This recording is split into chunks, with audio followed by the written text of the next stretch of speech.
नमस्कार, हमारे channel world history insights में आपका स्वागत है। अब तक हम फ्रांसीसी क्रांति के कई महत्वपूर्ण घटनाक्रमों के बारे में जान चुके हैं, जैसे बास्टिली का तूफान, महिलाओं का वर्साई की ओर मार्च और संवैधानिक राज्यतंत्र की स्थापना। लेकिन अब हम एक ऐसी घटना पर चर्चा करेंगे जिसने फ्रांसीसी क्रांति को एक नया मोड़ दिया और लुईस 16 के शासन का अंत तय कर दिया। इस एपिसोड में हम लुईस 16 की गिरफ्तारी के बारे में विस्तार से जानेंगे। फ्रांस में संवैधानिक राजतंत्र की स्थापना के बाद राजा लुईस 16 का सत्ता में कोई वास्तविक स्थान नहीं था। उसे नेशनल असेंबली और क्रांतिकारी नेताओं की ओर से लगातार दबाव महसूस हो रहा था। हालांकि लुईस 16 के मन में यह डर था कि अगर उसने अपनी शक्ति का सही तरीके से प्रयोग नहीं किया तो वह सत्ता से बाहर हो सकता है। उसी समय उसे यह भी डर था कि क्रांति का यह आंदोलन फ्रांस की पुरानी राजशाही को समाप्त कर देगा। यही कारण था कि लुईस 16 और उसका परिवार देश छोड़ने की योजना बना रहे थे। 1791 में लुईस 16 और उनका परिवार वरैन भागने का फैसला करते हैं। उनका उद्देश्य था कि वे ऑस्ट्रिया में शरण लेकर अपनी स्थिति मजबूत कर सकें और फिर से अपनी सत्ता को हासिल कर सकें। ऑस्ट्रिया में उनकी पत्नी मैरिया एंटोनेट के रिश्तेदार थे जो उनके लिए मददगार साबित हो सकते थे।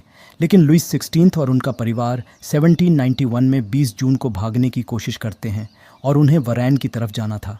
उनका भागना बहुत गुपचुप था, लेकिन एक अजनबी सैनिक ने उन्हें पहचान लिया और उन्हें गिरफ्तार कर लिया। उन्हें वॉरेंस में ही पकड़ लिया गया और वापस पेरिस ले आया गया। लुईस 16 की गिरफ्तारी ने फ्रांस के लोगों में गुस्से और निराशा को जन्म दिया। फ्रांसीसी जनता का विश्वास राजा पर से उठ गया और अब यह स्पष्ट हो गया था कि राजा ने क्रांति के खिलाफ साजिश रची थी। उनकी भागने की कोशिश ने यह साबित कर दिया कि वह फ्रांसीसी क्रांति के आंदोलन को नकारने वाले थे। फ्रांसीसी असेंबली और नेशनल कन्वेंशन के सामने एक बड़ा सवाल था। क्या लुईस 16 को सज़ा दी जाए या उन्हें बख्श दिया जाए? लुईस 16 के खिलाफ कई आरोप लगाए गए थे, जिनमें सबसे बड़ा आरोप था कि वह फ्रांस की जनता और क्रांतिकारी सरकार के खिलाफ साजिश कर रहे थे और उन्होंने विदेशी ताकतों से मदद मांगी थी। नेशनल कन्वेंशन ने लुईस 16 की सुनवाई की और उसे दोषी पाया। 1792 में उनकी सुनवाई के बाद फ्रांस की क्रांतिकारी अदालत ने फैसला लिया कि उन्हें सज़ाए मौत दी जाएगी। 12 जनवरी 1793 को नेशनल कन्वेंशन ने लुईस 16 को मौत की सज़ा दी। इस फैसले के बाद पूरे पेरिस में मौत की सज़ा का मुद्दा गर्म हो गया और जनता में आक्रोश फैल गया। लुईस 16 की मौत 21 जनवरी 1793 को पेरिस के सेंट एंटोइन मैदान में हुई। उस दिन हज़ारों लोग वहाँ जमा थे। मौत देने के लिए गिलोटिन का प्रयोग किया गया, जिसे एक तेज़ धार वाली मशीन के रूप में जाना जाता था। लुईस 16 की मृत्यु के बाद पूरी फ्रांसीसी क्रांति ने एक नया मोड़ लिया।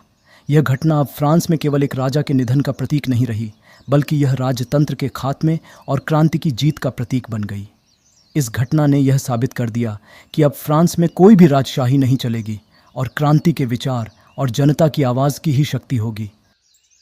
लुईस 16 की मृत्यु का असर और फ्रांस में बदलाव। लुईस 16 की मृत्यु के बाद फ्रांस में स्थिति और भी तनावपूर्ण हो गई। अब क्रांतिकारी सरकार के सामने यह सवाल था कि किस तरह से फ्रांस की आंतरिक स्थिति को स्थिर किया जाए और विदेशी शक्तियों से कैसे निपटा जाए।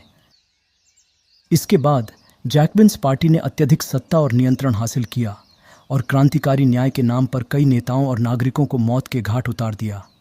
यही कारण है कि फ्रांस में रॉबेस्पियर और जैकबिन्स के द्वार का आना तय हुआ।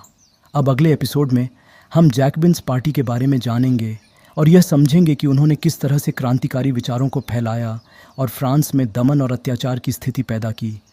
तो दोस्तों, आज के इस एपिसोड में इतना ही। अगले एपिसोड में हम जैकबिन्स के बारे में विस्तार से जानेंगे। धन्यवाद।